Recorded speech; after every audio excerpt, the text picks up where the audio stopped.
I get question about go ask first. How do you define Pan-Africanism in today's African beyond historic and liberation era with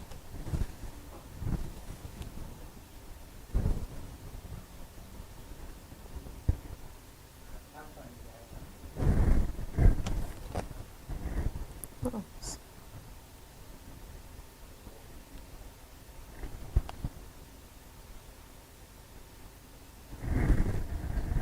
Suma, Jalo, Alfred, call Jaloba. Alfred, you don't get her. You don't go?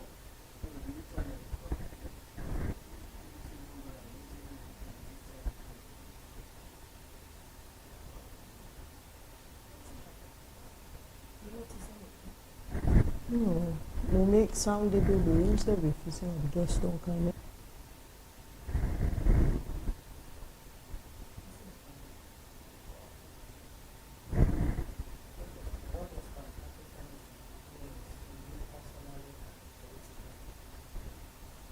Okay. How do you think about Africanism has evolved since its inception in the early 20th century? Would you outline the principles of Pan-Africanism? What do you consider to be the intense influence of Pan-Africanism in the or do you consider what is the influence of the Pan-Africanism?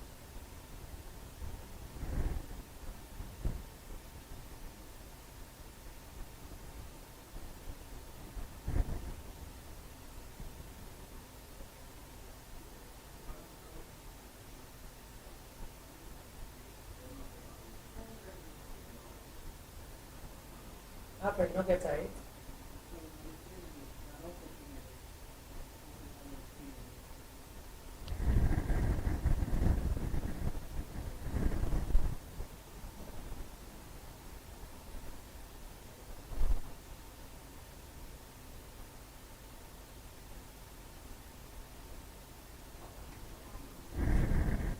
Okay.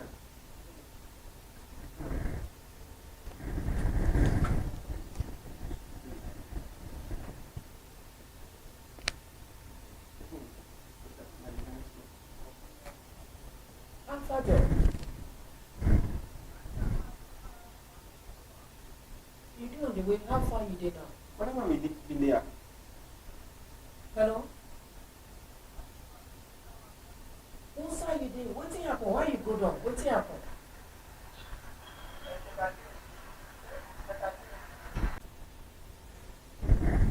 What have been there? Yeah, could it be? What thing happened?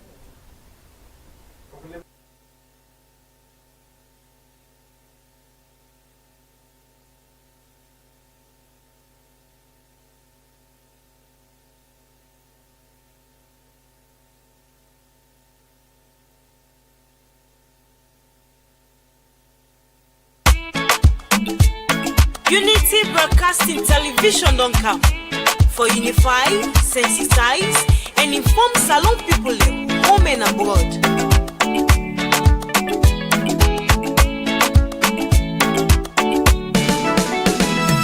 Unity Broadcasting TV don't come for developments now we country unify, sensitize, and inform we all for developments now we nation Salon. Unity Broadcasting TV don't come for developments now we country unify, sensitize, and inform we all for developments now we nation Salon.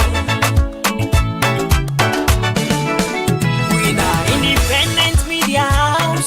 We dey here for unify, sensitize, and inform Sierra Leoneans home and abroad. We dey here so for talk, but wetin dey happen?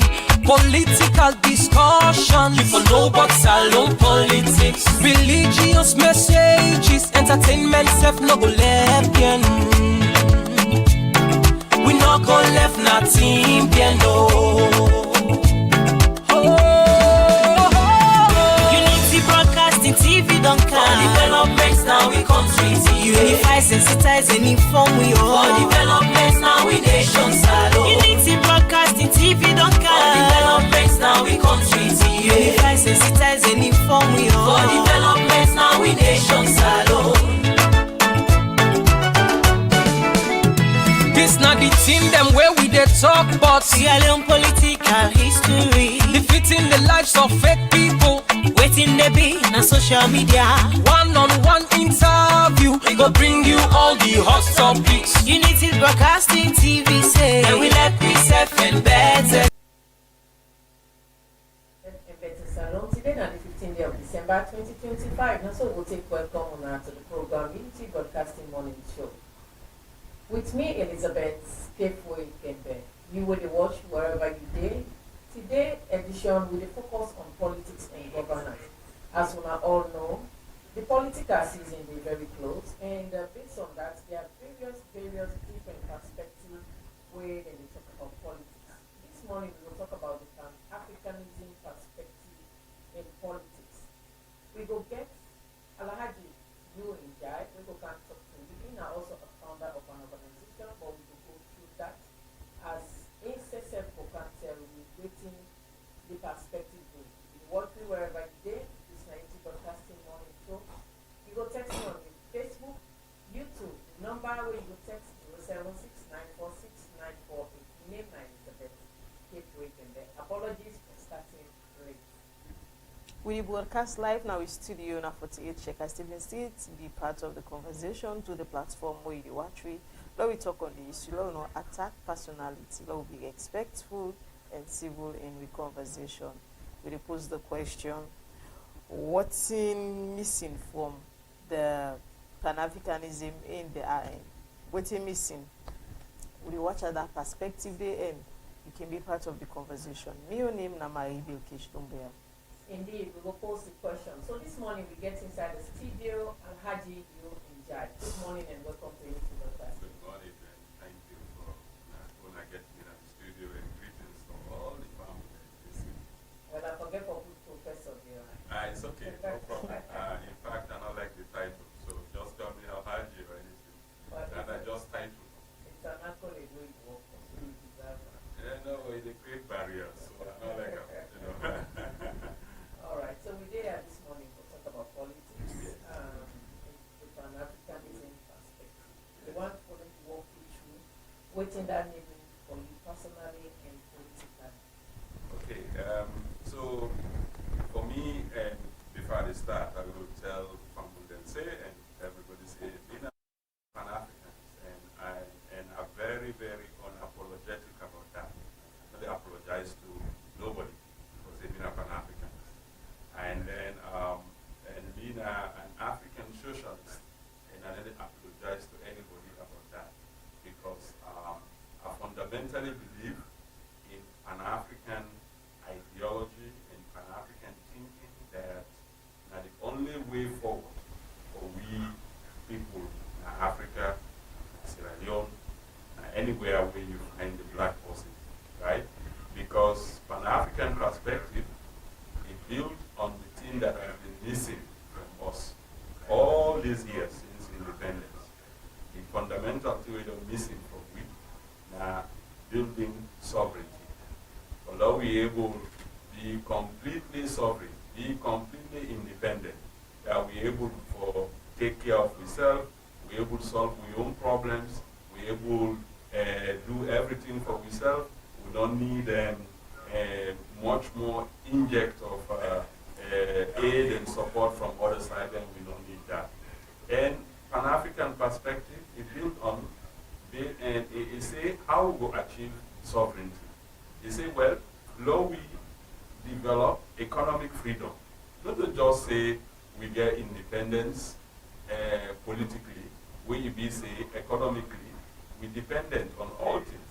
You know, we can do food, we're not able to get food for ourselves, we can do healthcare support, we're not able to do stuff, we can do education, we need somebody from outside, we can do many, many things. That's what Pan-Africanism build on say, that sovereignty what we need for build them through economic freedom.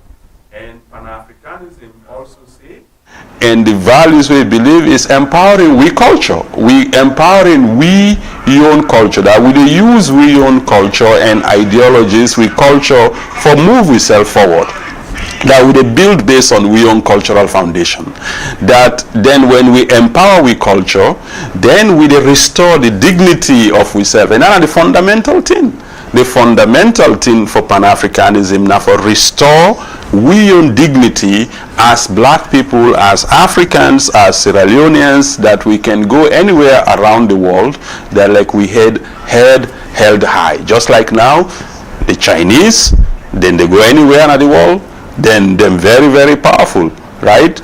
Before independence, 60 years ago when we get independence, China had been a very struggling country. Today, China is a global power. Chinese people are respected globally. And you know, they see all the thing of deportations and stuff around America, you know, they see Chinese have been impacted. But we own people then go, they drag in, go drag in, and even if you get people, now they don't even ban everybody where they come up from. For why?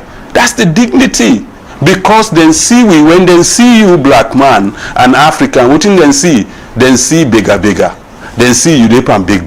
You will see for even run your own hospital, you need that aid. For do your schools, you need that aid. Even for t-shirt, for go do sensitize for maternal or some or immunization. When I need forget UN or UNDP or WHO for support. That dependency, Pan-Africanism one for end. Anyone for build a generation that is conscious. Pan-Africanism, they say, we want democracy that is built around mass consciousness, right? Everybody in society for be the collective, not about individual success. Now, it make for be a Pan-Africanist, you for understand, say, corruption not in your mind.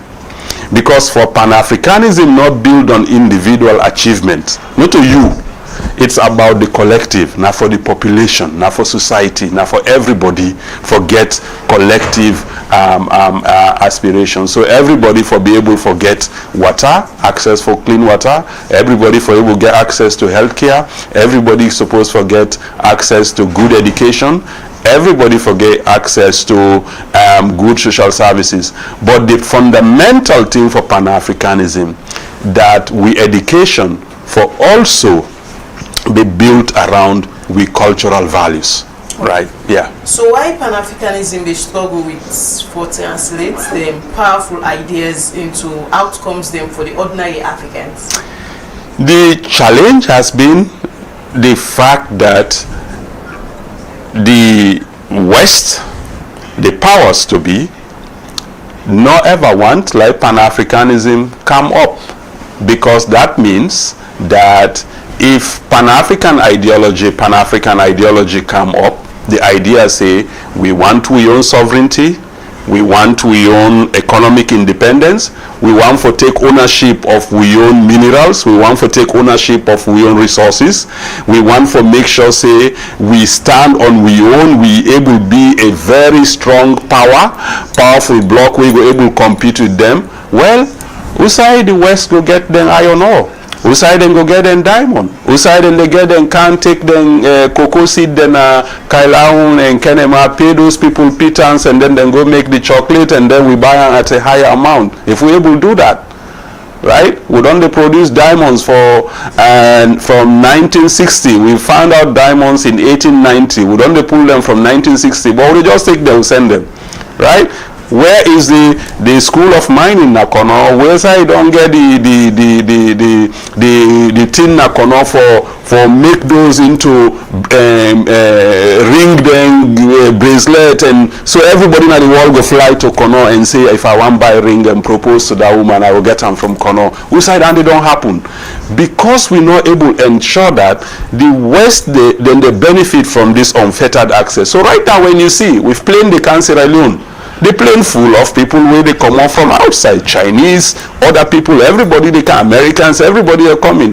What in they do? Everybody is coming for those resources. And now the fundamental thing, because neocolonialism, just after independence, neocolonialism kick in. And neocolonialism, they work hand in hand with some of we corrupt politicians who get over independence. And that's been our biggest problem. We kick out colonialism largely because of Pan-Africanism, the movement across Africa, from Kwame Nkrumah to Sekou Touré to Modibo Keita to Julius Nyerere to many others. People then shed them blood. People die. The white man, no one left, then die. Sierra Leone, thankfully now we getting mosquitoes, we help we for kick them out. But many other countries, people die. People got imprisoned. People were assassinated. They died. They suffered for long. We liberate we continent, and then sooner or later, what happened? When those people came with ideas and ideologies like the Nkrumahs, the Patrice Lumumbas, the Modibo Keitas and others, the Stephen Biko and others, they then easily got assassinated. They removed and killed them. And basically because those people demanded sovereignty, demanded that this independence will get enough, we need to get economic independence. And now what will happen? They systematically replace them with puppets. Now what you get from independence to now, not just a lot of people where they just continue the line. Now like, yes, they look like us, now like Africans like we, now black people like we, now we same brother and sisters, but what will happen? They are controlled, they are remote controlled, so they're not able to be effectively as create the Pan-African leadership, the Pan-African vision we needed. And also what happened after independence, and now we continue on the same educational systems with the colonial masters and left with. The same system of education, the same thing. We know up till now we not decolonize our education. For say, okay, how we get back to what in we own knowledge systems then get? How they empower we own systems where Pan-Africanism one, and now that make it now very hard for we at this point, because now you take Pekin at school. In fact, now from nursery, nursery one, then don't go begin speaking English to them. In fact, I did one group today where everybody they talk about the fact that people are no longer speaking with languages then now, because speaking there everybody now. The one day in the free town, we then come out village, then don't come. Nobody they talk again. If I mean they talk again, Timini they talk and Fula they talk on Canton English and maybe little Creole, right? So what's in the happen? We they systematically replace we own identity, and now the identity will be shaped now a Western identity, and so if your identity don't become shaped by that, then you they begin to internalize what they tell you about yourself, right? So if somebody begin tell you so much many times, like this word, look where black and war, look where you make, and you they internalize them, and when you internalize them, it become you they begin to think say that now what you be. And so now that they don't happen to we the West don't teach we, then don't educate we, now then we school them from primary one to through college, and we don't take a lot of things we then don't tell about we don't internalize them. So now we feel say now then we look like. So even for go to traditional medicine, herbal medicine, when a fundamental thing, where them all they go back to now, we go say, no, then there's also make me and there's also witch, there's also bad thing there, there's also thing. We they make everything that is about us look evil, and everything about them is romanticized. So they celebrate white Christmas, white wedding, white this, because of the way we don't internalize some of these messages from oppressors. Yes. So how this Pan-Africanism don't influence the political climate? Huge. When you take now what they happen across Africa, young people then now they get back the consciousness, because what happened before the information age, we not get a lot of outlets like what we not get now. We not get a lot of stuff on social media. We not get a lot of stuff. So young people then now, especially these younger generations, they wake up and then they begin to dig up about Kwame Nkrumah. Then they begin dig up about Patrice Lumumba. Then they begin dig up about Frantz Fanon. Then they begin see more stuff about what in great people like Sekou Touré, like what in great people then do. So now the consciousness they begin to awaken. Right, and the other important consciousness where they come up now is about how we they take care of your resources, how we resources then therefore begin to benefit we. Country like Sierra Leone, look at it, December This is not December. We get rain. 12 months. This is now, I don't count them. I say for the first time we get 12 months of rain. Where it go against anything we don't ever study. But think about it. We still the struggle for get water. We still the struggle for get clean water, pump water. We still the struggle for get basic food. We still the struggle for get electricity. So we resources, we're not still able to use them for the betterment of the average Sierra Leone and the average African. You know, countries like Congo, richest country in the world, it gets so much. All them apparatus, so they use computers, phones, they call from them cobalt and coltan where they come out of Congo. Yet the poorest of the poorest people. So today you see that there is a conscious reawakening happening from Namibia, when Namibia elected Pan-African president, to all the way to Traore now, to Burkina Faso, to across the region. You see more and more changes that happen, and you see more and more need for low people. When they begin for say, you know what, this consciousness is needed so that we go able utilize we resources effectively, so that we go able begin for build some level of sovereignty, that we able for then get like some form of economic freedom, because we no need for be dependent all the time. You know, if you dependent all the time and you try for modernize, then you basically no you development not they happen, because if you dependency too high, and if you take development, say development na modernization minus dependency, if your dependency too high, then you know they develop. So you go get all them kind structures, big buildings and all the stuff, you go get all them things, and they will look like say you develop, but you not get the basic infrastructure for run those things. You not get the electricity, you not get the water, you not get the basic things, because you everything about your development not just a kind of cosmetic development, not to actual development. So Pan-Africanism, they really build on that, and I would say today that the consciousness they awaken, whether it's in Ghana, whether it's in Kenya, of course, in many other countries now, you see young people, they begin for look for leadership, for political leadership, where they deliver for their young aspirations. People, the young people, they no longer want, they no longer they look for, like, especially this younger generation. The younger generation want change quickly. They want for see things happening. They want for be able for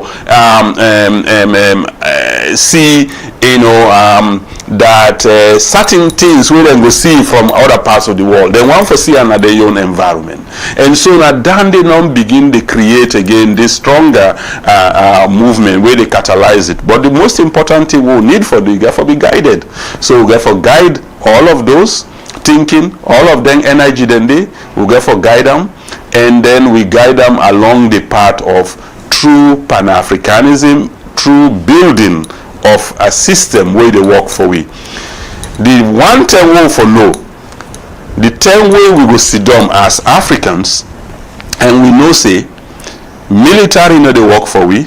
We also know say the current democratic systems know they work for we.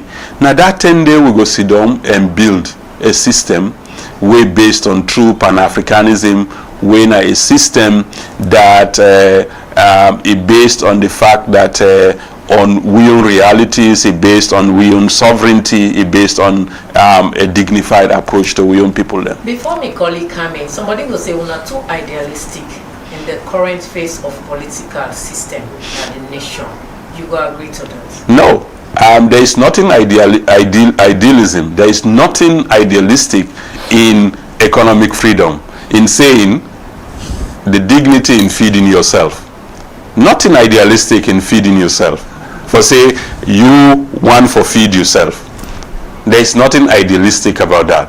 There is nothing idealistic for say I want get my own ideas. I want for think for myself.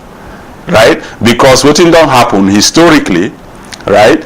You know, that we get a problem and the West or China or any other countries now, they come to we with a solution.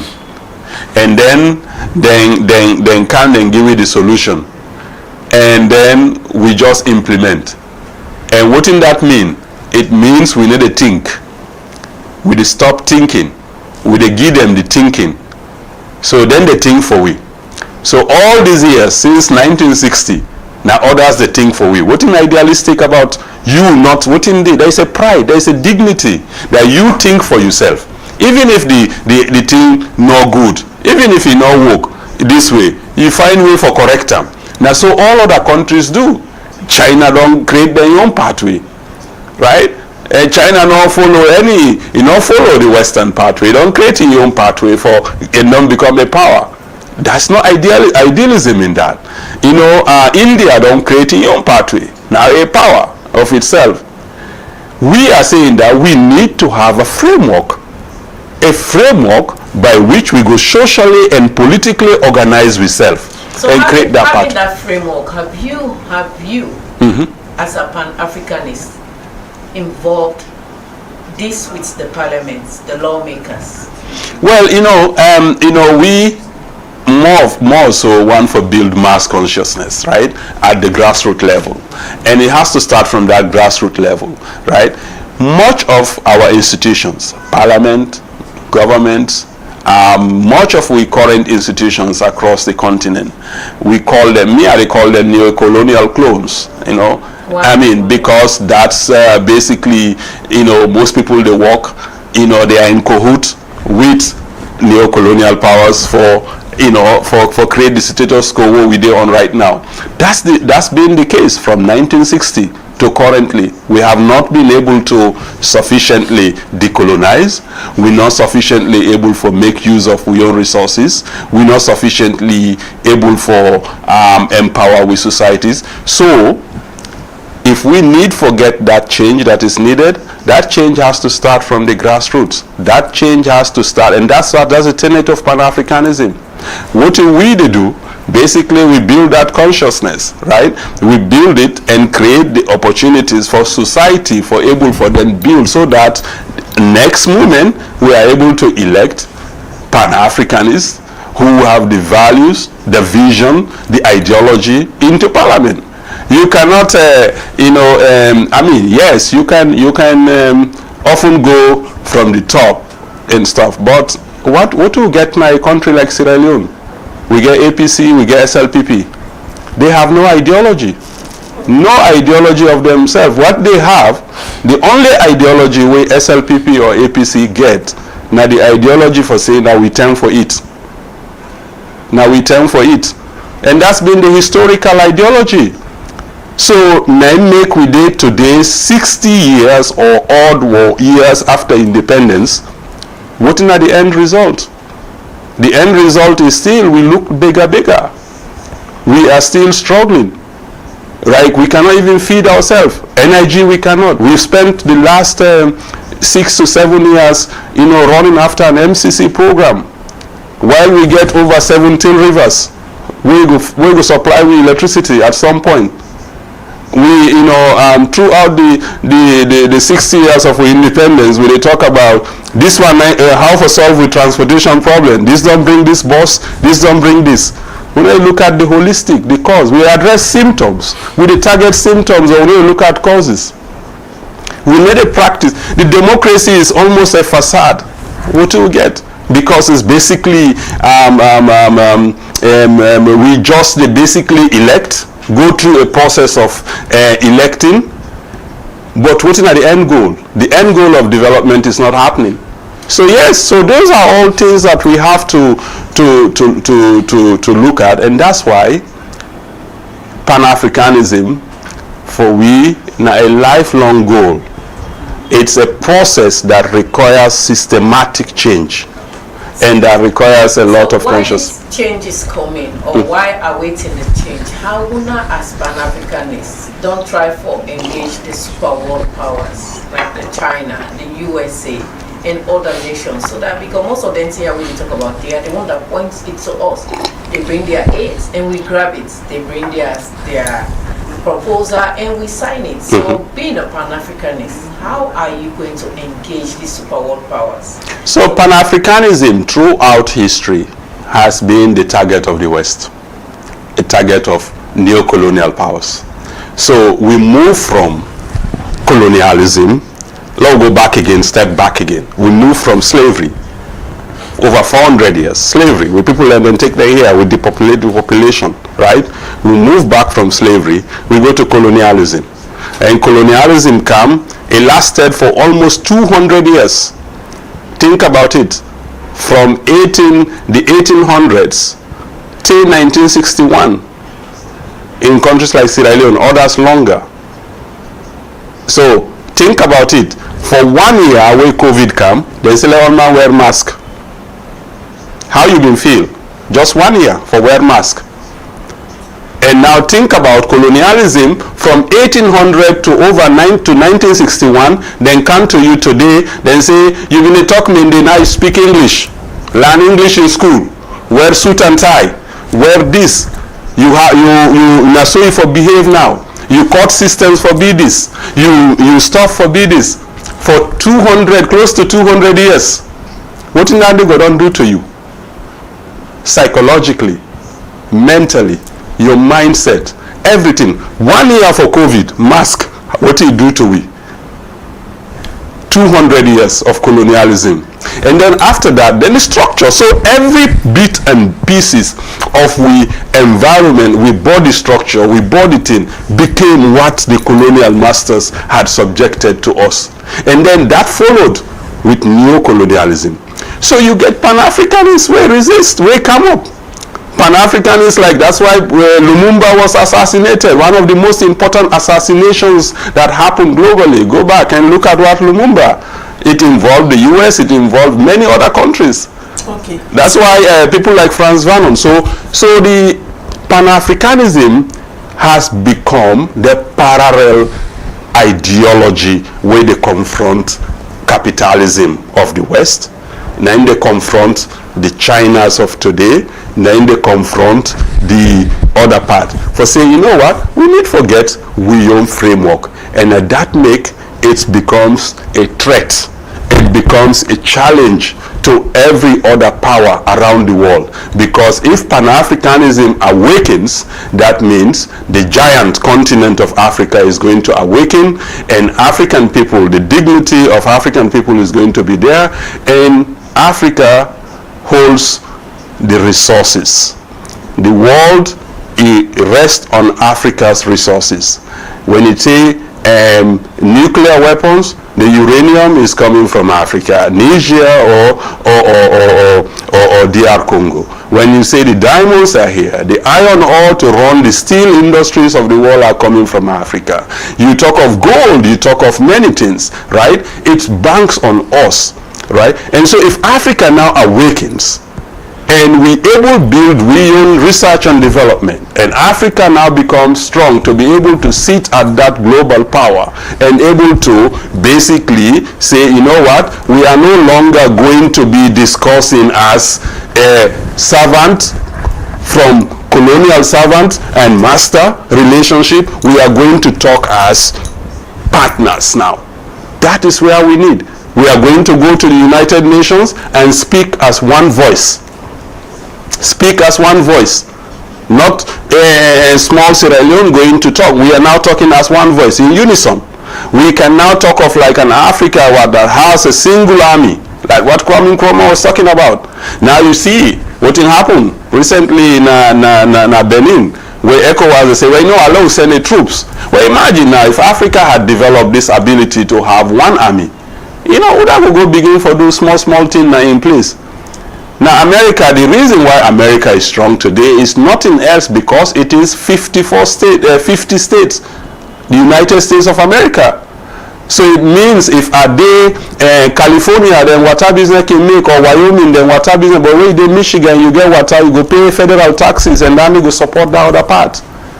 So the only reason America is strong today is because of 50 states. And that 50 states get a federal army.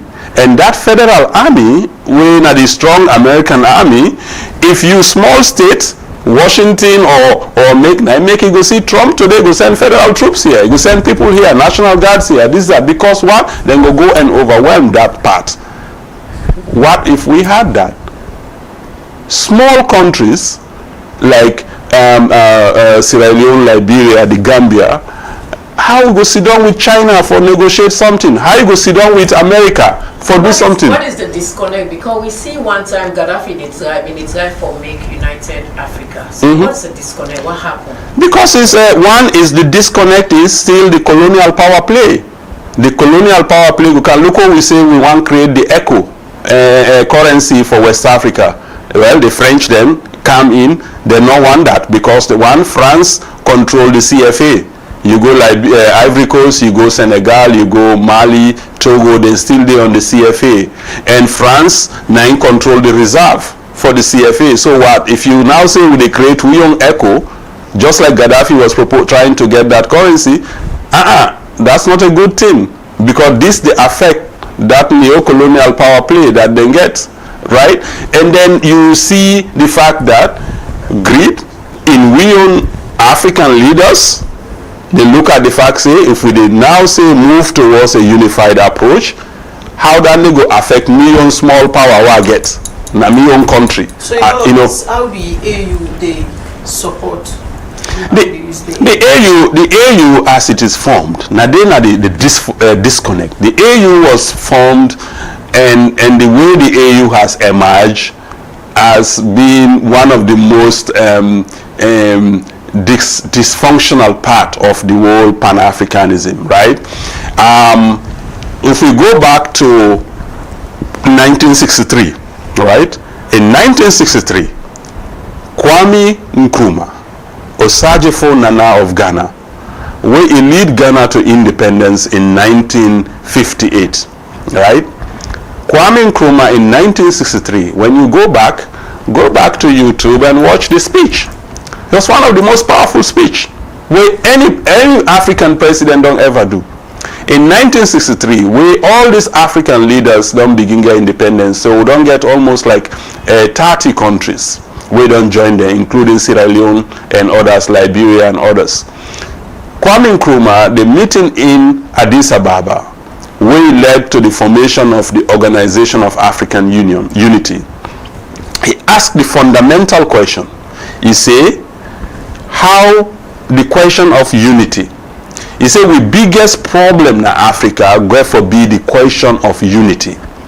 And this unity now, do we want for Mekan say, no, we make a union of loose states, independent states, or no, we get a one Africa, a united state of Africa. We're united in terms of one central bank, one monetary thing. Imagine now if we get one money, I go Ghana at the same money, I go all sign at the same money, all sign at the same money, one army for Africa. Imagine you get one army across Africa. If that army way it dey across Africa, a powerful African army. And then he say, borderless, no borders. Imagine now, I will just come here and go Guinea, I go Senegal, I go Mali, I go Tinde, I go different side, no border, no day. This was the vision of Kwame Nkrumah at that time in 1963. And that guy emotionally called on him, African leaders, for accept this plan. Guess what? That plan was rejected because right when they do that in Tinde, two groups emerge. The one group where the supporter will call them the Casablanca group. The Casablanca group gets Kwame Nkrumah, you get Sekou Touré, you get Modibo Keita, you get Gamal Abdel Nasser, you get the king of Morocco. The Casablanca group, you get that group. And then what will happen? Other leaders then form the Morovia group. We led Morovia, Wiyong, Saka Stevenson here, and others. Then say, well, this is not a good plan, but we not feel say we will take and gradually we want for be, still, retain we own, status as small countries and all that. Largely again, the colonial inject. Well, Kwame Nkrumah continued for work on that, for fight on that, but then what happened? It was systematically overthrown. Modibo Keita was removed.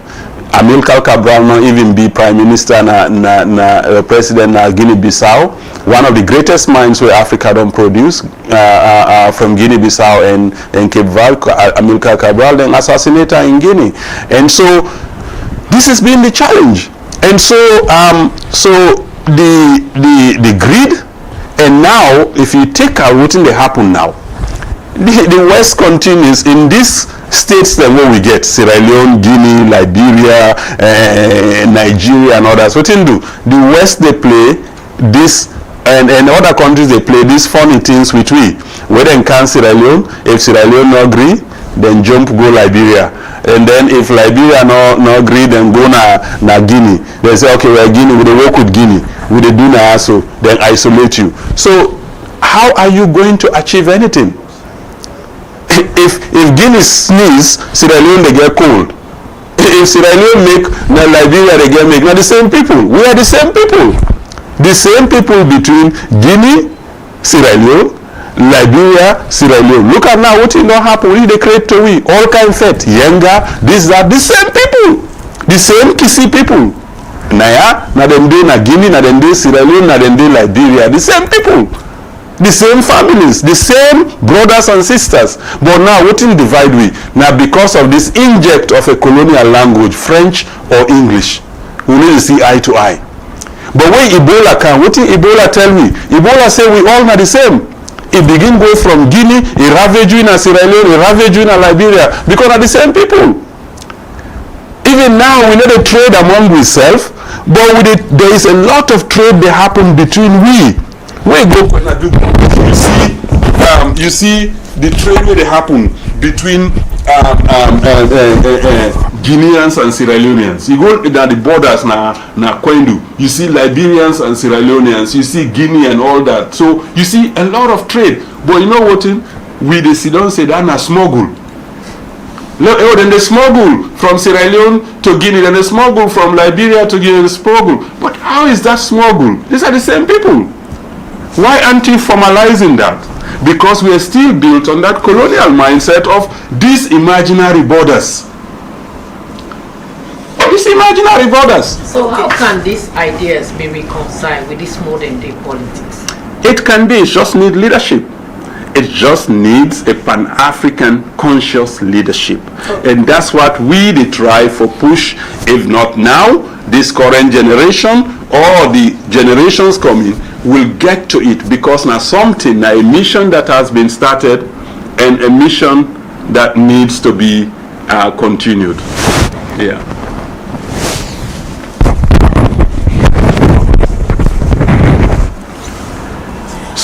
So whilst we always talk on foreign interference, we decide I'm saying a reason why Africa is still in instability. So cases like Zimbabwe under Mugabe and Sudan political crisis don't show leadership choices matters. So what in Pan-Africanism they fail for? Why did they fail for comfort the internal political problems then? So Pan-Africanism no they fail for do that, right? Pan-Africanism no they ever fail for do that. What in Pan-Africanism they basically they look at is two components. Pan-Africanism they look at the impact of colonial, neo-colonial, and all the way to slavery. Pan-Africanism is also targeting neo-colonial, neoliberal and neo-colonial clones among us, African leadership, right? We don't become puppets of either the West and also part of the corruption, the failed leadership. Pan-Africanism is in fact one of the reasons why you cannot see any Pan-African, true Pan-African, when a true Pan-African I know they get compromised within local politics, because one, the systems have always been about corruption, about failed system, a lack of leadership. So when you look at what they happen right now in Sudan, see Sudan within we own African continent. Imagine now if Kwame Nkrumah vision of an African army been there. wouldn't we have sent an African army to Sudan to quell that thing in Sudan? You made mention of corruption, where now if you watch from Angola to Kenya, corruption don't undermine the state institution. What in Pan-Africanism don't do for others, then weaker governance and accountability. Yeah. Those are all puppets. Corruption na the US, na Kenya. Now, who is the president of Kenya? One of the most corrupt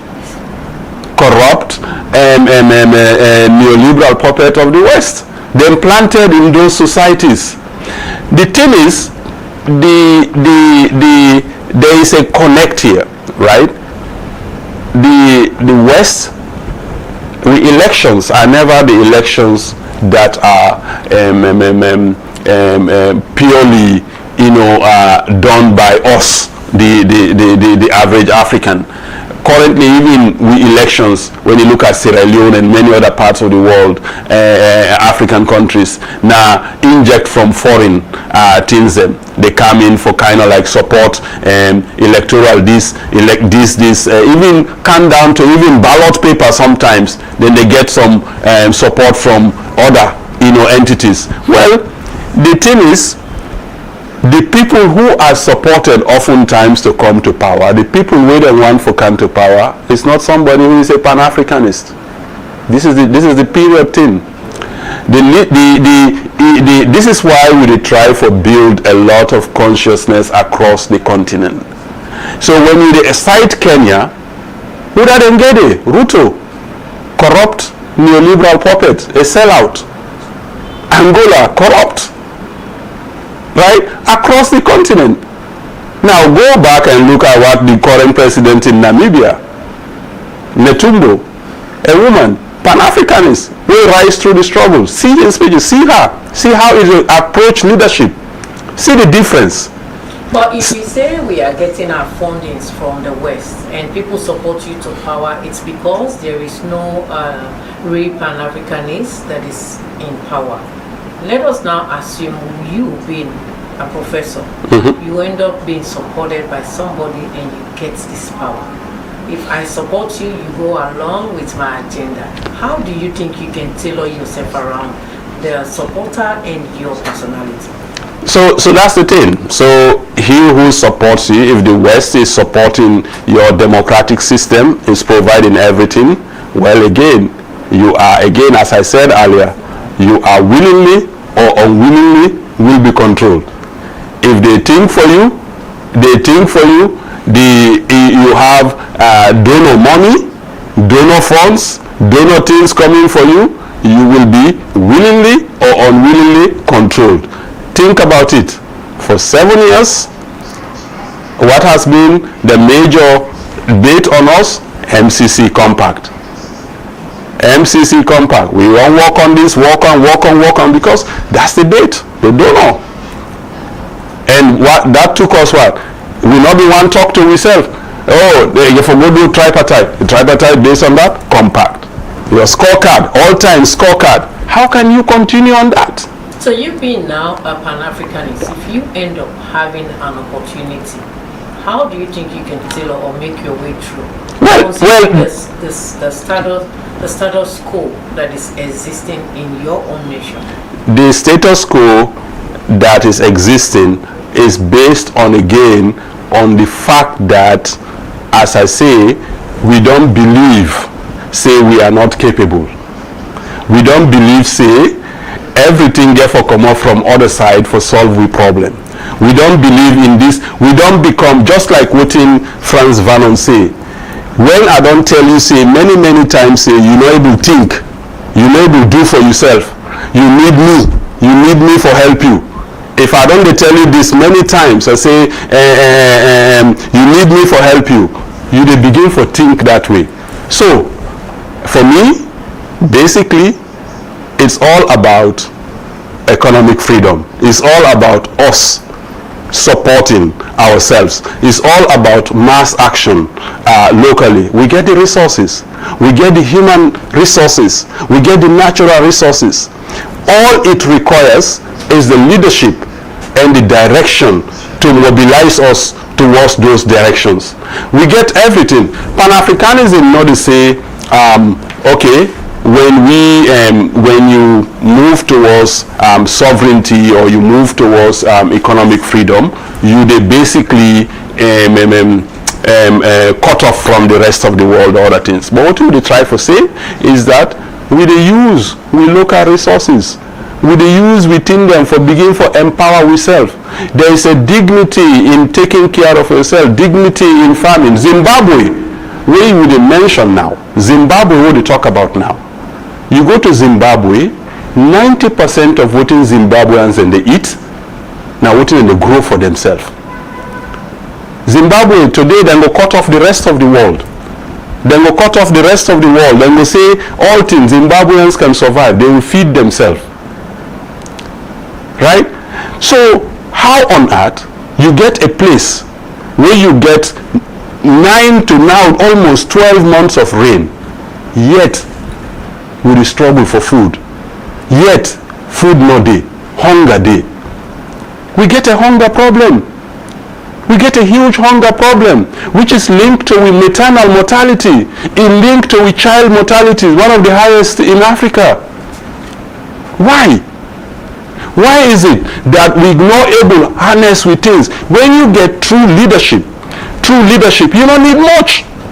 Professor, with your question, why? Yeah. What thing would be your piece of advice to then leaders that will not believe in Pan-Africanism? If they not believe in Pan-Africanism, the writing is on the wall. Right now, Trump, they show you. You not believe in the fact of dignity and uplifting your people, then they show you. And the writing is on the wall for everyone. Look at Nigeria. What do you say? They can't bomb Nigeria. Look at that. I make them up. You guys follow the news. They come. So if you not make them a matter of contingency, forget it. Venezuela, look at them there now, outside. Then they even seize the ship them for Venezuela. Right? In the name of saying they go fed drugs. Wouldn't they stop them say for Sierra Leone and say we they come fed something again, when I get kush or something, we they come, then go we diamond them, we gold and everything, then take them, then what is safe? Wouldn't they stop that? It's a matter of dignity, it's a matter of survival. China know they do research and development for make themselves powerful because they want to be powerful. No, then they make them because I say every country in the world, your research and development, building a strong sense of empowering yourself, sovereignty, now a matter of survival. If China weak today, then don't go. Then they attack them. That's not the next thing. Right now, then they are around. Iran, you see, Iran with Israel. Iran developing Islamic ideology based on a matter of survival, using an Islamic ideology for build research and development in Iran and empower Iranians. Now it make you see they're able to withstand Israel for almost 1 month, pound to pound, missile to missile, drone to drone. What do you get? If they one can today, what do you get? So you just go around with big thing them. What do you get? You don't get. But we get young people when they die in the streets on Kush, many across the country. They travel. I don't go every bit corner of this country. Bo, Kenima, Kailaun, Koinadugu, every place. Those young people, they are the most talented young people, very talented. We can harness them. You can say today when I go begin learn drone technology, you will see we don't begin produce drones in Sierra Leone. All you need is leadership. Sometimes we feel that small money they get, when they bait you with, and you forget say you get so much, you are sitting on so much. And when you get that will, that power, that thing, that leadership, that you get something, that you can actually do something. Now that thing they oftentimes would forget, that you actually get them, you be able to do them. But because you don't feel say you incapable, you not get the mental capability. Now that they make. So, so these are the things. Look at mean, some of us studied. We studied by the West. We sit down at the same class with Mandem. Boku Sierra Leoneans and Boku Africans, they go out to many places, excel. So there isn't like this notion saying we are not capable. People are capable. But we need that leadership where they be unapologetic in saying we are going to empower ourselves. We are going to.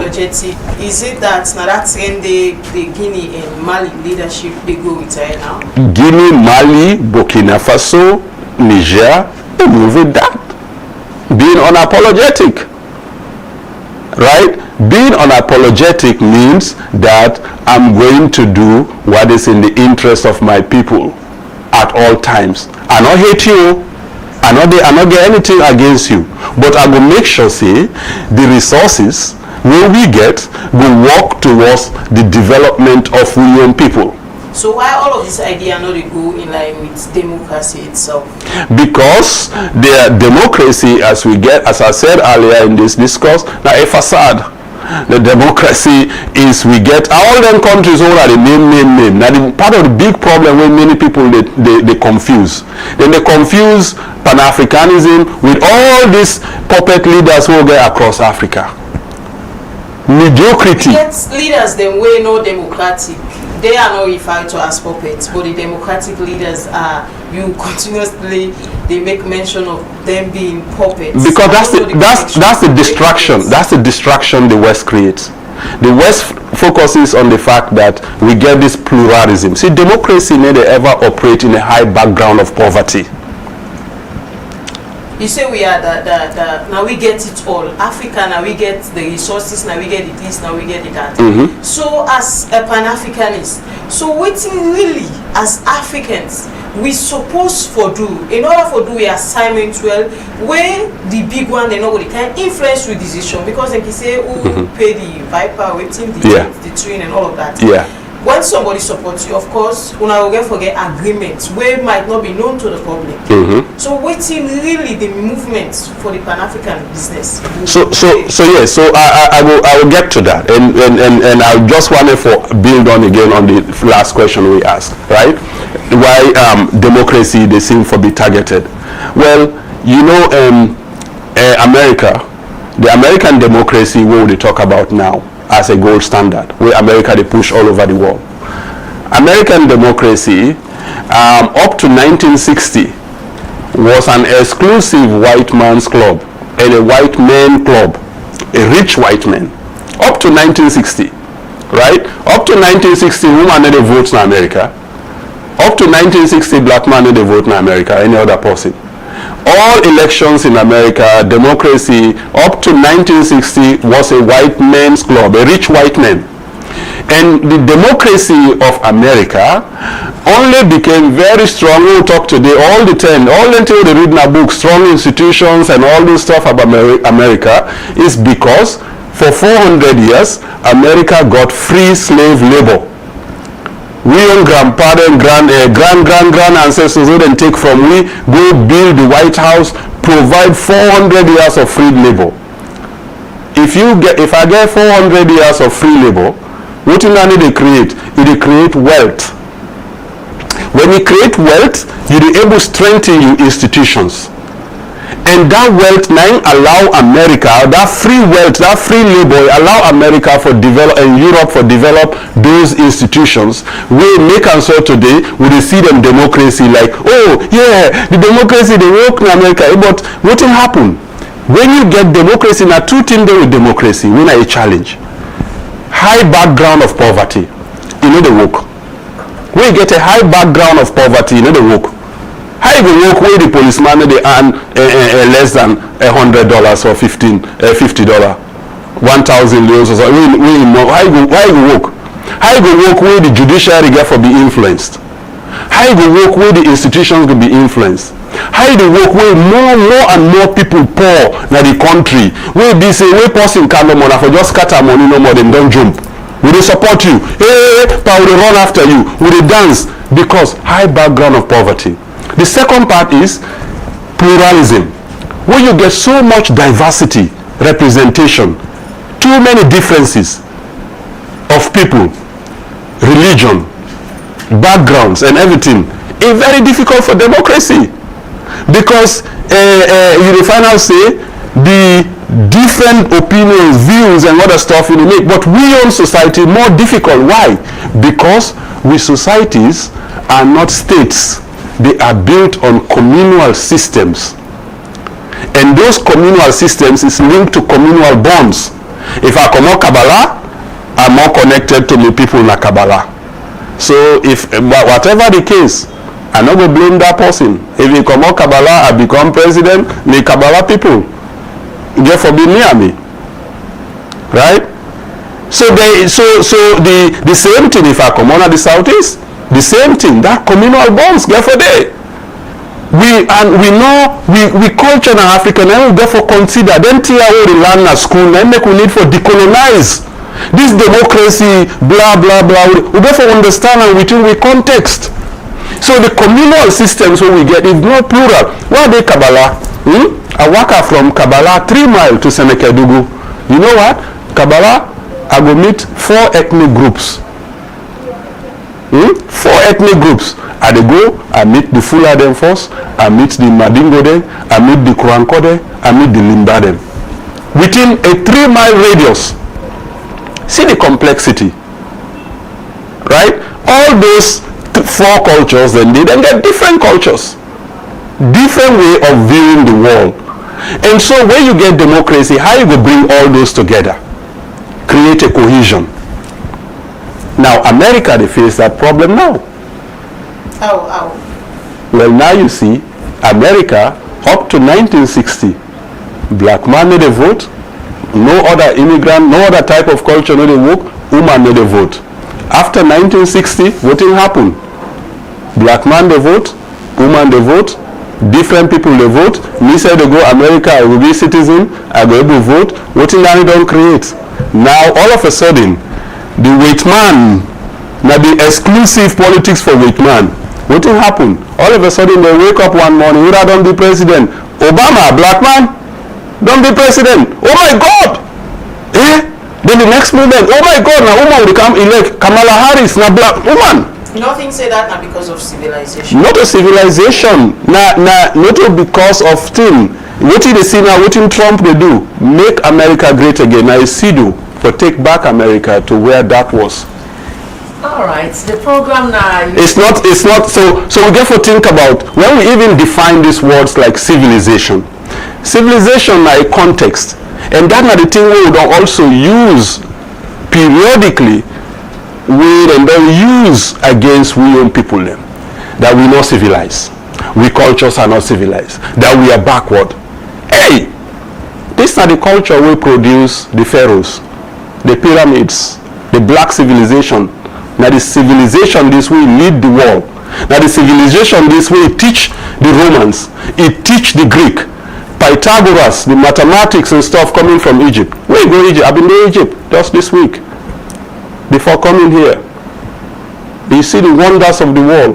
Pyramids built by African civilization that came down from the Nile, from Lake Victoria, Tanganyika and others, Africans who move up.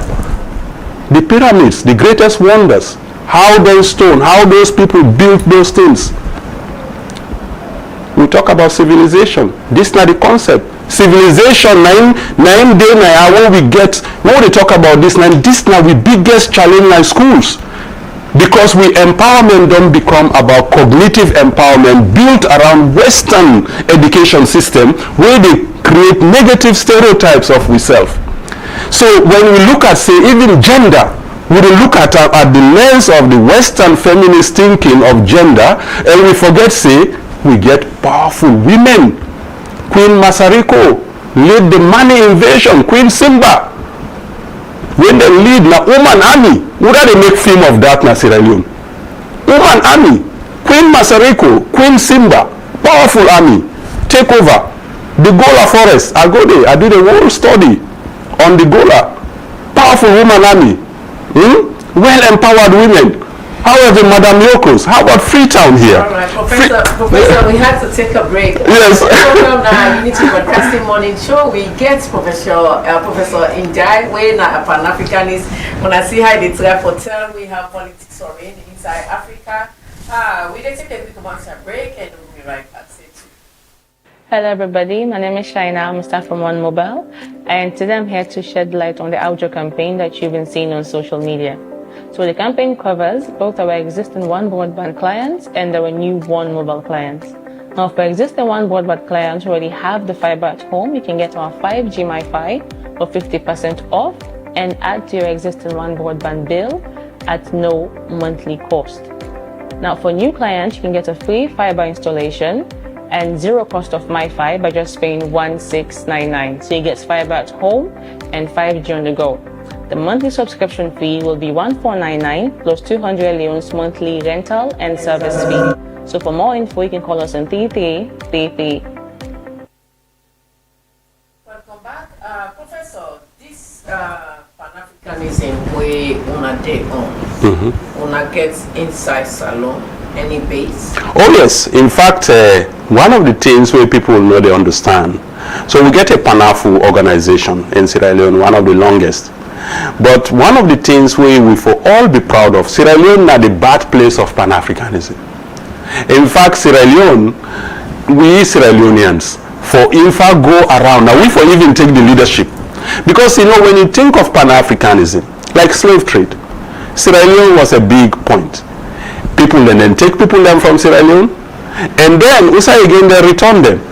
Now, Freetown, province of freedom, right here on this street.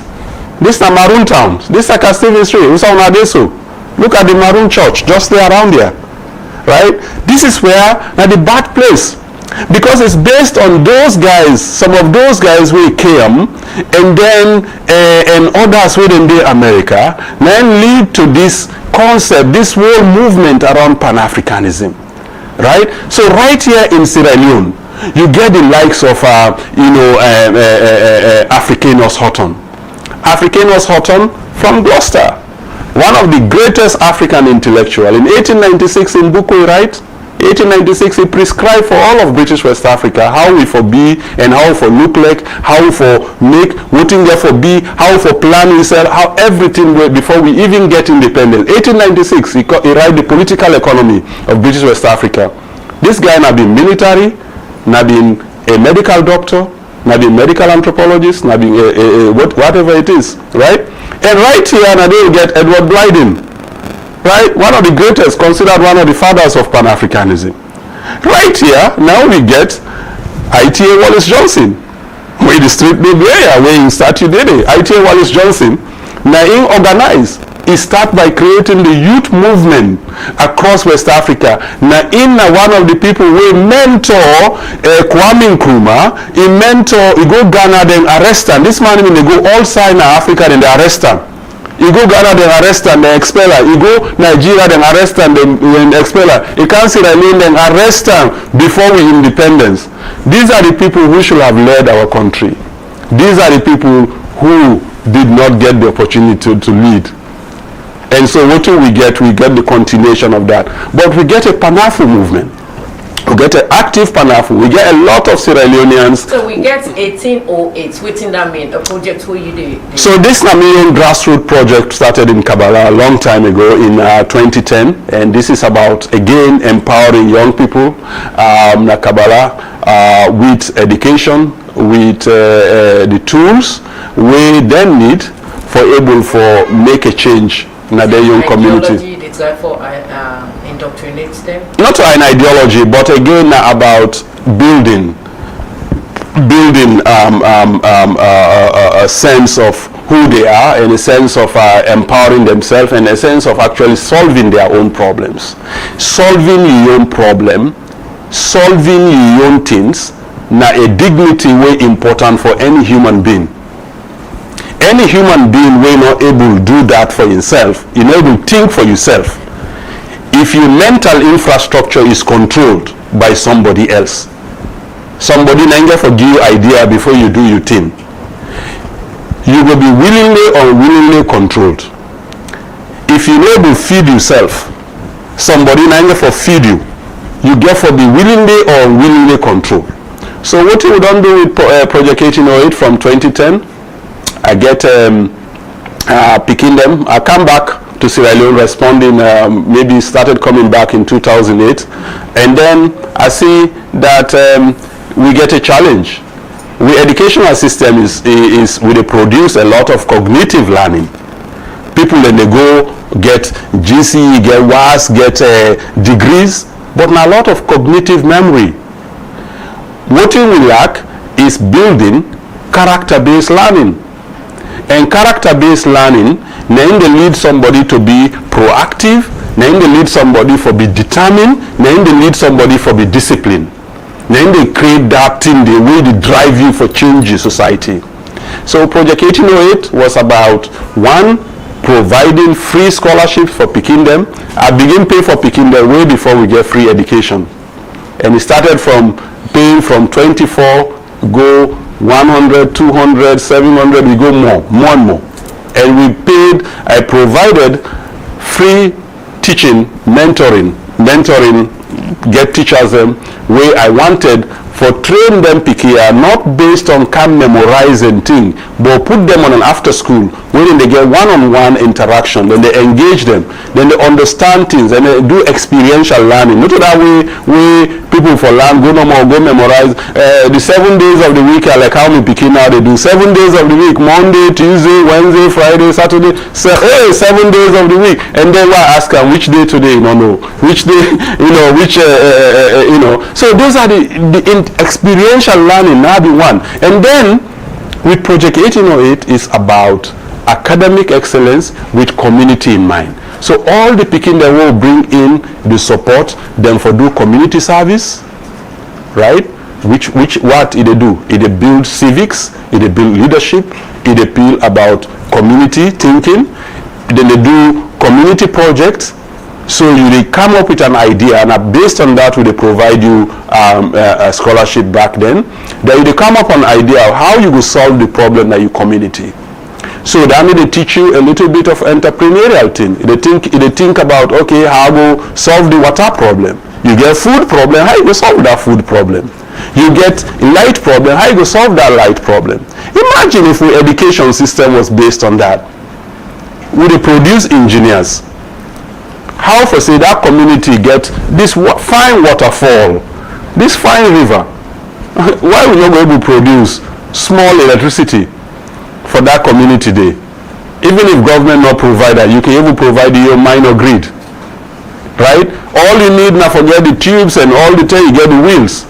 So we begin them waiting una don't do so for develop on your own area presently. So the picking and now we picking and now don't transition a lot.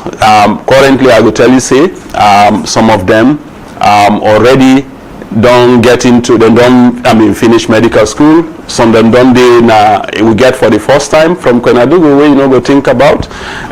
We get one, we finish physics in Frobe College. Currently they do PhD in physics in China. And then at the same time also we get this crop this year, the graduation, young girls, BS civil engineering from Frobe College, right? Now all of those things don't move into what we don't create as a college, like Kwenadugu, right? The Kwenadugu College, right? We don't build out of these things. So now currently, young people then they produce then they move from cassava, they produce the gari, then they produce cultivate the beehives and honey at the place. But also they move towards, we get a whole lot of young people now where they move into things like even AI technologies and then being able to take AI and curate the local knowledge, right?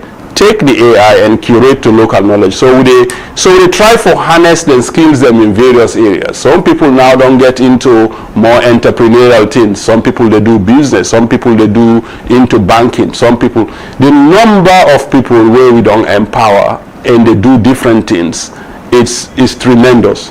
And this is a period of just about what, 10 years where we don't embark on this, and we start from what? primary class 4. Class 4 we pick them, and JSS 1. And now each and all of those people now, I don't even know how many being at different sites, right? And so the idea is you therefore build a critical mass. And with that critical mass, therefore be something also will require inject of the bigger state system. So what in Pan-Africanism they offer to Sierra Leonean youths beyond we history lessons? Pan-Africanism they offer a whole lot.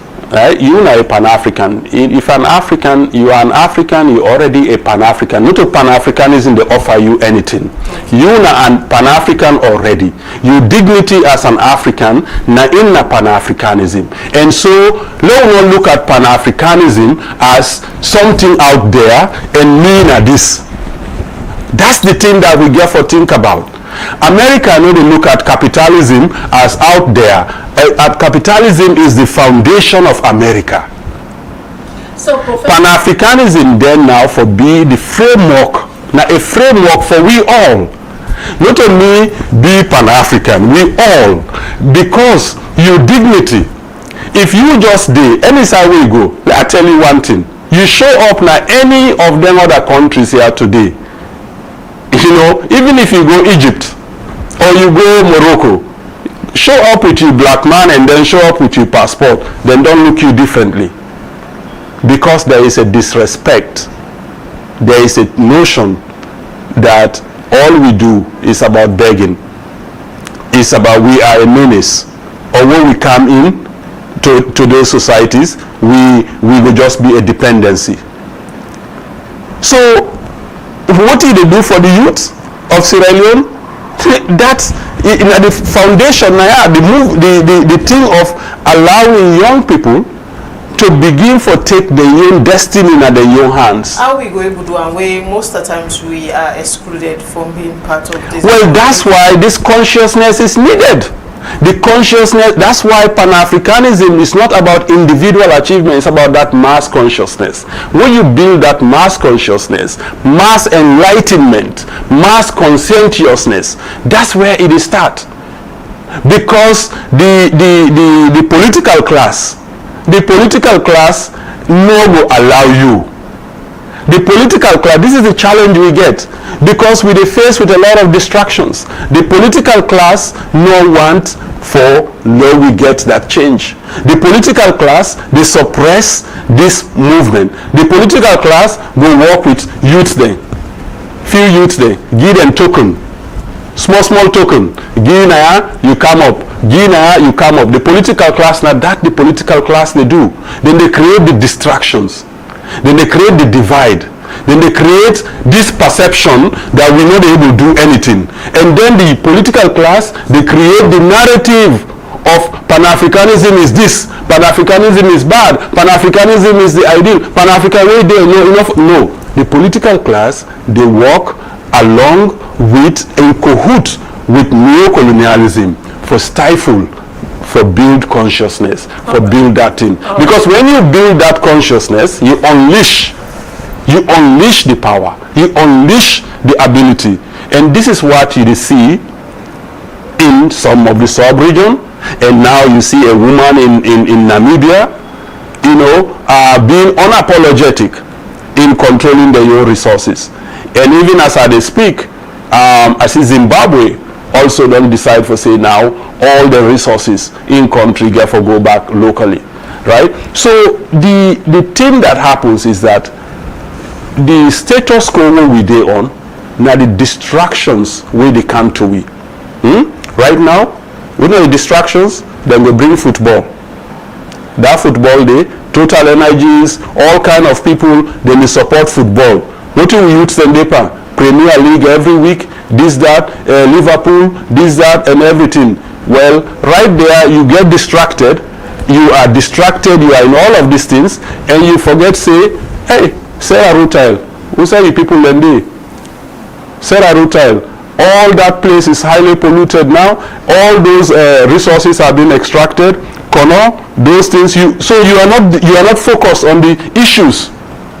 So these distractions now in the camp are we now we know they get focus. We do on social media, just they do content creation, Facebook, Twitter, this, that, creating these distractions. So people say I get beautiful ideas then, but the visibility outcome for the ordinary citizen are not same. Because the idea of self-doubt don't become implanted in us. Right? It's not beautiful ideas. These are pragmatic ideas. These are practical things. And practical things that has been done in other parts that has been achieved. Then don't achieve them. Now because self-doubt, when self-doubt don't engrain in you, you dey feel say you incapable. And then what will happen? Self-hate, they also become part of it. And so the combination of self-hate, when we hate to self, when we see, I know we see, and when I look at you, I see a beautiful black woman, and I say, what in this? But I dey say, well, if no more na him no more, na black person, you know the work. I remember the first time in Sierra Leone, I go to Makeni, University of Makeni for, they invite me for a public lecture. And I come in a little early to University of Makeni that day. But so I turn up na the parking lot by the hall, and with two other colleagues who then come with me. And then the students wait them for come to the hall for make. They say, oh, we already seen a one black man, not to better. Now one black doctor they can't talk. No, I don't think I better talk than that today. Right? Not for them for no say.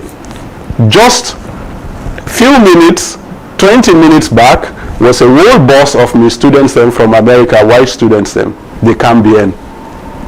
And so the moment that bus arrived at Unimac campus with over 20 of me American medical students then what happened? Everybody rushed to the hall. Right? Because what we don't get? Self-doubt, self-hate. We don't feel say we more capable. And for let them see say this now a black person where they teach these people. Alright, Professor, so all this. Yeah. All this where you don't explain their beautiful ideas, nice system where we go wish for see inside Sierra Leone. Now to you as a Pan-Africanist, these political struggles within leadership, have you seen any Pan-Africanist person where one come up for any of the leadership? No. And I therefore say one thing. I know they say beautiful ideas for Pan-Africanism. I they talk about say now ideas we they live by. Me they live me life through Pan-Africanism. I able practicalize them. You know, I even for years and years, and I even remember when I wear a suit and tie. I don't care about that. I they try for also much and more and foremost to follow those principles. It's all who we are. Pan-Africanism may take you from anything else. It just basically bring you back to who you are as an African. Your identity, your values, your things. Currently, we have none. And that's why, you know, do you have any intention? Do you have any? No. I'm an academic, and part of the goal of building a nation, you see, is about you need the academics, the philosophers providing the ideas. You need the people with the big money for push those ideas, and then you need the people where they work and implement them, do the things there, right? Much of the societies around the world has been built around that. Karl Marx, not a politician, he not ever be a president, he not ever lead anything, but Marxism is built on Karl Marx, right? Now a philosopher. Thomas Paine will build around most of what in America stand for today in terms of capitalism and stuff. Not a politician, not to anything. It's about a philosopher, a thinker who develop the thing, and politicians they work on that. Western neoliberalism, capitalism, way a lot of Kissinger and others then develop. Not to them, not just now they lead to political systems. So what in some of we they push Now, for change that thinking, pound to pound counter within Western thinking they think, and then develop pathways and begin for build. We know they think. We know they think. Yes, we look right now. Christmas is great. New Year is great. We go put sets. We put music beyond the set. We go from Eastern. We wear t-shirt. We dance. Stay. We go to a beach. That is great. It's good. All man they do that. I like that. It's fine. Not fun. It's fine. Mr. Lekam. But at some point we go for think. We go for begin think, and we begin think and solve with problems. Professor, you can vote in an election. Me? Yeah. I can vote. So why you not believe all the leaders and then you vote for them? Well, I will vote at lower level. Okay. I need to vote at the level of presidency, but I will vote for whether there for be me council chairman, council ward, and council this or that, because that's at the community level, and that's the grassroots level where we need for build. The political class in Sierra Leone from 1960 has not been anything to write home about. You know, it has been people it's either greed, it's either corruption, or self-centeredness, or sometimes even sort of vaingloriousness. So now all that, and the fact is, if you are somebody where you serious, you willing, you interested in truly empowering the masses, going down to the communities, doing what it is needful, and truly being selfless and working. Now, I mean, I want person where they jump there, you are woody. So, you know, why are we move around from both political parties, as you mentioned earlier? You said the LCP and the APC. You don't see anybody who get a mindset. Because everybody, as I said earlier, these two parties are not built on any ideology, no vision, nothing. It's all been about the ideology. Now we turn for it. Now we turn, when we get this man can, let we say can eat for 10 years. Let we say can eat for 5 years. Let we say can do this. This is all being what we have. Right? And it's become also that politics don't become about resource allocation. The North, they see this one as million, so that way down in Kampawa, we say they get something at the North. Way down in Kampawa, we say they get something at the Southeast. Way down there. So what did they happen? The true concept of national cohesion, national identity, looking at development from a national perspective, looking at a national agenda. To me, a country like Sierra Leone, we're so small that we don't even need for spend so much on these cycles of elections that have no returns in end. What do we need for do, and what we fail for do at various times in we political systems still makes in Sierra Leone. We get just after independence. Samilton Magai comes. Samilton Magai was a nice guy, and he would himself, but he not been get an ideology. He not been getting. He was just this nice guy. The British they make them give him, but he not been get that thing for kind of create that cultural shift, the cultural education where you can see in a Guinea. Guinea, Sékou Touré, you see, where he say no to De Gaulle. What did De Gaulle do? France. They can retaliate on Guinea, take everything when they take, anything when a French then take and what they're not able to do, then dump on. You get woman they like Mbalia Camara na Guinea, where they resist the French, then go, that woman then kill and then open in Bel Air. This is done by all French and supported by people that did. Then go, that's why the woman na in day in the Guinean team, Mbalia Camara, the money, right? Powerful woman, right? But what is Sékou Touré do? What do you do? Then go. France go. Then all go. They say, we know they care. Sékou Touré now therefore lead a country where he not get no foreign support. What did he do? He became innovative. He been therefore now rally Guinean culture. Whether Guinean music, he make banding across Guinea. He make them for let them rally the Guinean for let them get pride in themselves. So Guineans begin to go into farming, into things. Then therefore figure how to survive. That is why today the middle class in Guinea is very powerful. You mechanic now, the good order na Guinean. The baker was Guinean. The driver na make. The one who can build house, because them figure how to solve things for themselves. That is why independence na Guinea na more of a pride for Guineans. You did see the independence recently in October. You see young people na Guinea where they get pride na because them fought for them. Them fought for them, and then get. And so when you get that, it's different from where you not get, any binding cultural ideology. And that lack of cultural ideology then affect we all across. It affect we in the education system. It affect we even in we music. We look at today. It affect we everywhere. So I think, say, for me, Sierra Leoneans, the consciousness therefore develop at the every level. And for now we understand, say, change to me never for happen from any of these two parties. And we will continue through the circles of decadence.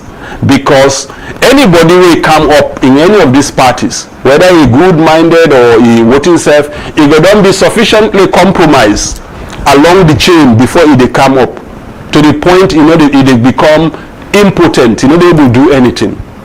So change requires the grassroots, the masses for begin to think about, and it is not impossible. It is not impossible.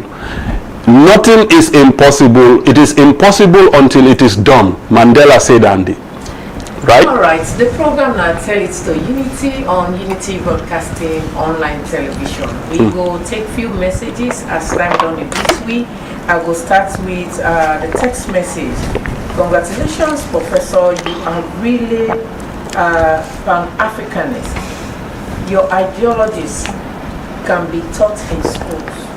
Why can't you apply at the University of Sierra Leone to teach these young men and women how they can take their governance, their country, and their beliefs to their hands without rioting, without school plotting, or without violating human rights? I see that all these ideologies are far-fetched from our Sierra Leonean politicians. Let us see how it works. If we have already started grooming young boys and girls, continue with that trajectory, as Sierra Leone is bigger than everyone. Like Sherino always says, Salome pass with all. Thank you, Unity Broadcasting. I love this program. One of the most educative ever I have got from your platform. That comes from Joseph. Mary said, it is very prestigious to see that Sierra Leone can get a gentleman like Professor Njai. If everybody can understand what this man is telling us, he deserves to be in governance. Professor, do you have any intention of running for any political leadership? If SLPP and APC are not an option, what political party will be the next option? Tell us so that we can start getting our mindset for joining you. The last one I will read now from a WhatsApp message. He said, I see that revolutionization comes with the mindset. Freedom is coming, and that freedom needs vigorous and studious engagement to all as sundry. Thank you for this beautiful program. It's indeed an honor for you to explain to the nation. That come from me. Yes. Okay, from we Facebook messages, this one is say the Salon Media Network say the African leaders. And this one they say Umar Jallo is say always love listening to Professor. We need more of you. We need more of your time. And this one comes from Suleiman Jallo. He said, Professor, you are telling us about the upcoming events of Project 1808. This one they come up from Idrissa Jerry. He said, let me ask Professor this. Why has Pan-Africanism remained powerful as an idea yet limited in visible outcome for ordinary citizens? again, it say Pan-Africanism has shaped African political imagination for decades, but many Africans today ask a simple question: what does it mean for my daily life? From your perspective, a Pan-Africanism still fits for purpose? Is it still fit for purpose? They ask a question, and he say, do African institutions like the AU and regional bloc lack capacity, political will, or accountability, or is it that they lack all three of them? And they say, what role should the African diaspora play today? Partners, investors, cultural alliance, or political actors? Lastly, say, what is our cultural identity? Can you explain it so we can visualize it? Okay, thank you. Very good comments and questions, and obviously one of the things I therefore thank Una is that Una allow programs like this for happen, because this is what is missing, right? Most people, they hear Pan-Africanism. Most people they know, but we, as a country, Sierra Leone, we media landscape is often very inward looking. Just for look at every day what they happen SLPP, APC, or what they happen locally. Never a time would they get them opportunities much for able really people for see outside of the box, understanding what in Pan-Africanism they about beyond just the rhetoric, beyond all the narratives we they shape around the world.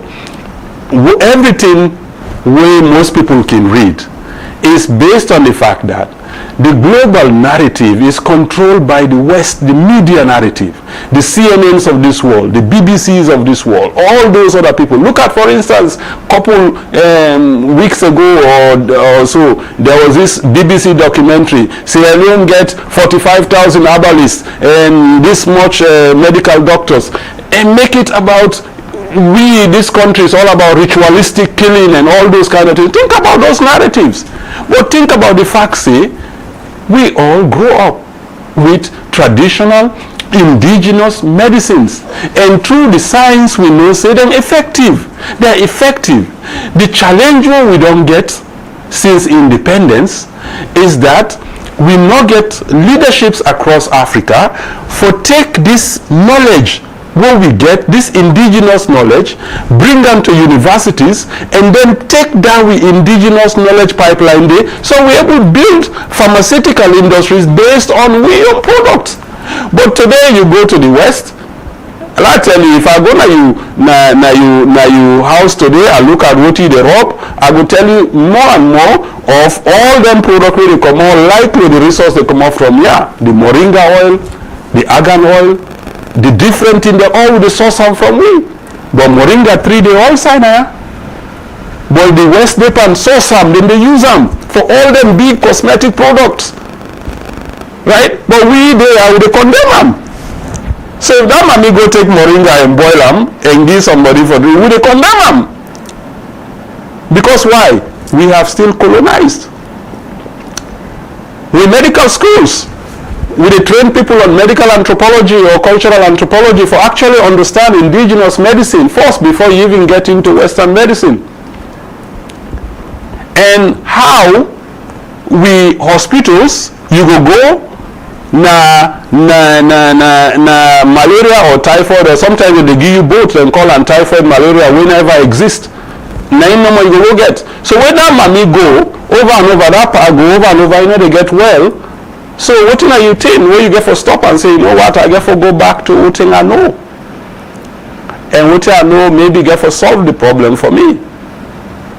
But in real inefficiency, in real lack of leadership, and real inability for able formalize something where they with where we get as a resource, we get them as an abundant resource. With tropical rainforest where we get now.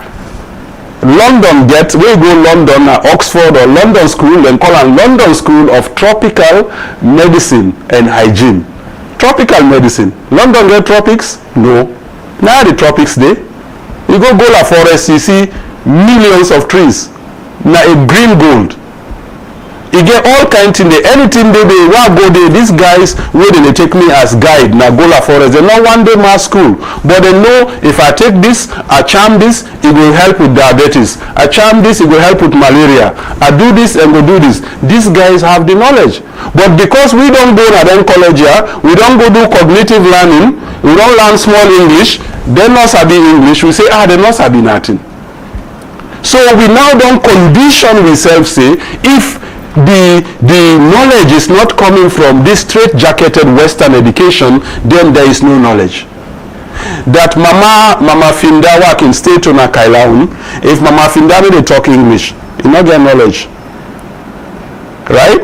And the Mami in Adogoloya, Mami Yasa we I go visit all the time, where the Mami go take me around the house and then show me every tree we go plant, we go do something for you belle we they run or belle woman we don't born what you can take, and then to them these are all proven. Then they are the ethnobotany, then they are the medical anthropology, then they all say which man they can't take them. You take them a London, go study on tropical medicine, then move on towards industries, then develop them, put them in products, send them back to you. You can't take them, but you don't even know. So the part of what you may say culture, we are one for say about culture, is critical. Culture gets 7 lenses. 7 lenses from any society. You see, yeah, we don't confuse culture and Sierra Leone. We confuse and say, if you say culture na for just wear that clothes, culture na for just go tap dance and put that bead na you thing, we shake. No, that's not. That na expressions of the culture. Culture na your story, na your overall story. What is na the story of say the Lepi? Full of the Lepi. What na the story?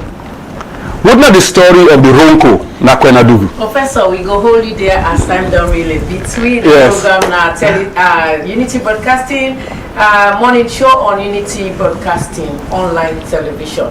Professor Injana, Pan-Africanist. It go be opportune for day with me. Again with another program. And I continue for still YouTube broadcasting with all we on social media handles. Then my name now Elizabeth K. Foykebe. We tell we studio gets plenty. Thank you for this opportunity as we come and discuss about Pan-Africanism in African politics. So we'll continue the show again and on a stay tuned. Plenty thank you to we technical head David Harding, we producer Suleiman Jallo, we camera operator Alfred Pewa, and the assistants Nelson Coker, and to una all we watch we una continue for stay with Unity and una good comment and follow we page more. Una stay blessed. Me your name na Marie Dumbia. Unity Broadcasting Television don't come for unify, sensitize, and inform Salon people home and abroad.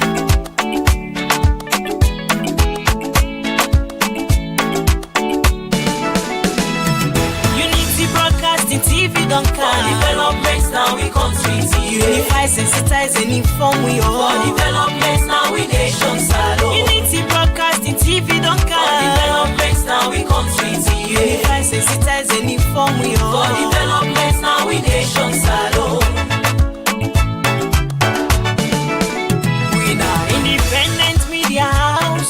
We there here for unify, sensitize, and inform. Sierra Leoneans home and abroad. We dey here so for talk, but waiting they happen.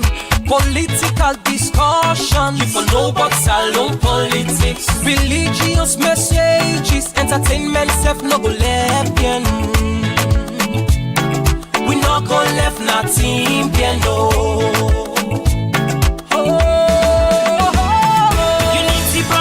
TV don't come. Developments now we country TV. Unify, sensitize, and inform we all. For developments now we nation salon. Unity Broadcasting TV don't come. Developments now we country TV. Unify, sensitize, and inform we all. For developments now we nation salon. This not the team them where we dey talk about Sierra Leone political history. Defeating the lives of fake people. Waiting Wetin dey be na social media. One-on-one interview, we go bring you all the hot topics. Unity Broadcasting TV say, and we let we self and better salo. Unity Broadcasting TV don't come. For developments now we country TV. Unify, sensitize and inform we all. For developments now we nation salo. Unity Broadcasting TV don't come. For developments now we country TV. Unify, sensitize and inform we all. For developments now we nation salo. You go get we live on Facebook and our YouTube channel at Unity Broadcasting TV.